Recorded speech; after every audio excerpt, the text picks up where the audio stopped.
ಸಭಾಧ್ಯಕ್ಷರೇ, ಮಾನ್ಯ ಸದಸ್ಯರು ಹೇಳುವಂಥದ್ದು ಸತ್ಯ ಇದೆ. ಈ ಬಿಳಿ ನೊಣದ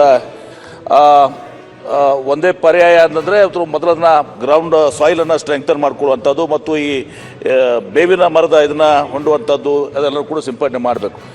ಈಗ ಮಾನ್ಯ ಸದಸ್ಯರು ಅದನ್ನು ಕೂಡ ಕೇಳಿದರು, ಏನಂದರೆ ಡ್ರೋನ್ನಿಂದ ಏನಾದರೂ ನೀವು ಸಿಂಪಡಣೆ ಮಾಡ್ಲಿಕ್ಕೆ ಬರ್ತದ ಅಂಥೇಳಿ. ಅಂದರೆ ಇದು ಎಲೆ ಕೆಳಗಡೆ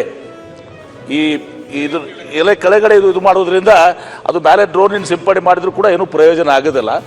ಬಟ್ ಇದನ್ನು ಇದೇ ಒಂದು ಹಾದಿ ಇರುವಂಥದ್ದು. ಈಗೇನು ತಾವು ಹೇಳಿದ್ರಿ, ಇವತ್ತು ಸಾಯಿಲ್ ಸ್ಟ್ರೆಂಗ್ತನ್ ಮಾಡುವಂಥದ್ದು ಮತ್ತು ಈ ನೀಮು ಅದನ್ನು ಮತ್ತು ಉಳಿದೆಲ್ಲ ಕೆಮಿಕಲ್ಸ್ನ ಹೊಡ್ಕೊಂಡು ಇದು ಮಾಡ್ಕೊಳ್ಳುವಂಥದ್ದು. ಇನ್ನು